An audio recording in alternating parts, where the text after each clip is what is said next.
Blessings and welcome forward once again. Yes, Trail Life, it's beautiful. It's a wonderful sunny day. You know, Edna Manley College, Trail Life, Kingston, Jamaica. Yeah, we love mention here, Sugarloaf, Gardentown, Penfield, yeah. We love mention the places which are familiar, Mandeville, yeah, Portland, you understand me? I say the whole 14 parishes of Jamaica.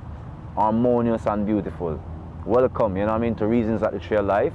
I am Jerome Sage Butler. You're watching us on Celia Media, both on Facebook and YouTube, and check us out also on IG.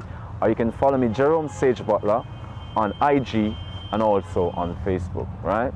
And you can check out some of my blogs, my radio blogs, on YouTube at NITESAGE, that's Night Sage, right? Many reasons, right? Yes, so now we're going to talk about sharing, right?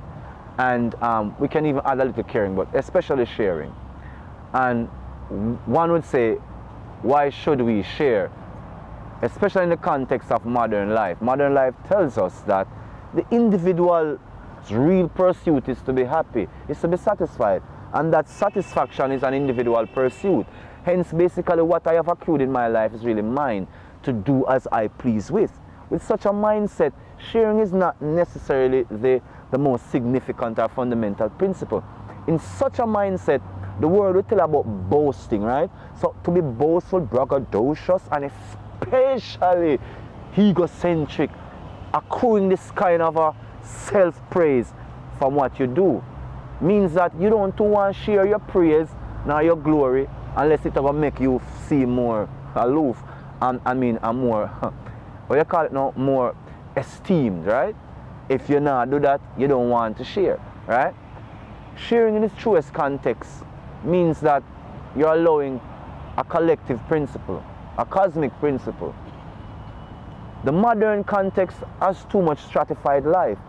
So the natural ways of doing things have become so pushed aside. So the natural feeling that accrues from sharing is something that many people are losing. Modern businesses are understanding that philanthropy has put them in the understanding that actually doing more for your community actually attracts more business, right? So they are recognizing as these big entities that to actually share more and seemingly to care more actually attracts more business. But caring outside of this economic context and sharing out of this economic context is a way of being, is a way of ensuring that all within your environment is taken care of, so as to ensure that your own care is also ensured within the environment. Because when you differ versus contend, things are more harmonious. I'm sure this might sound like the ramblings of a religious mind, and maybe indeed it might even be.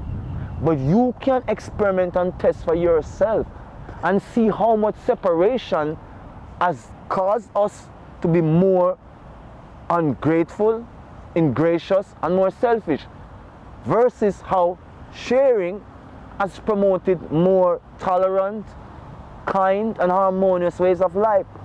So I'm suggesting to you, approach sharing scientifically and see if not by giving, you won't receive.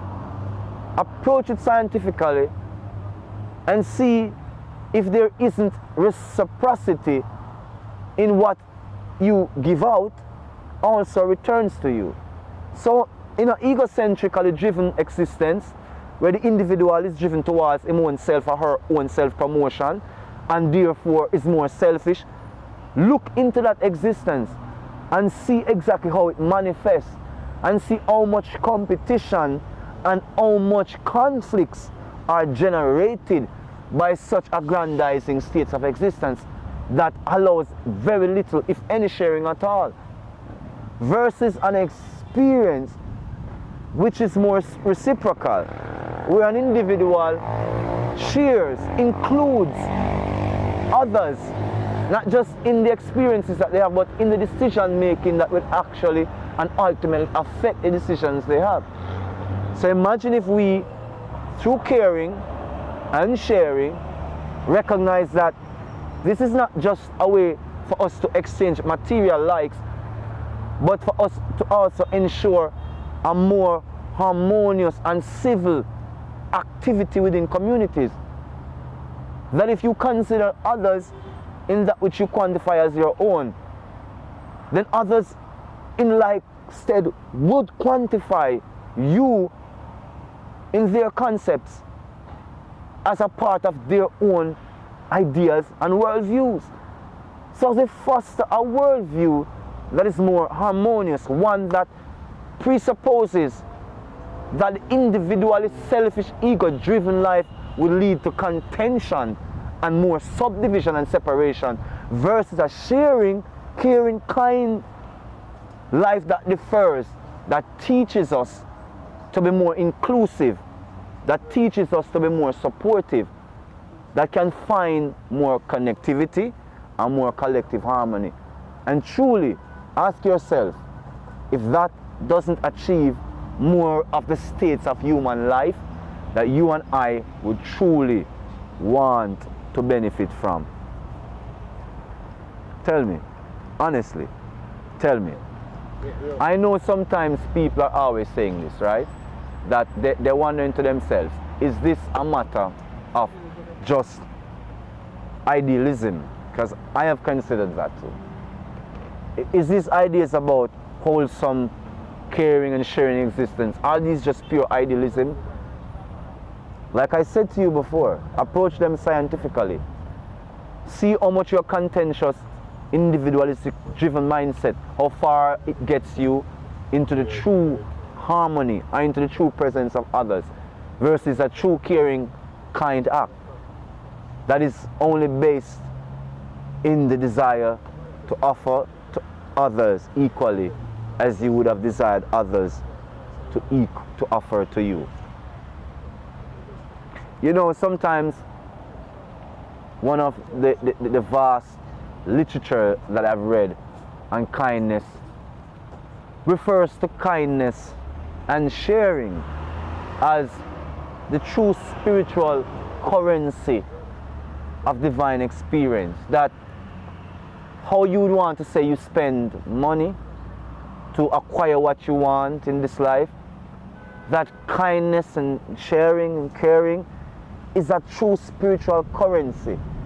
And one of those great orators and teachers once said to me, isn't it so strange how modern culture has so put this material existence and has inculcated it in everything, that even once the sacred arts, the sacred parts of our ideas of ourselves was once safe from this sort of exploitation, but now even this part of the arts, of this part of the human arts and the human psychic experience have become, economic.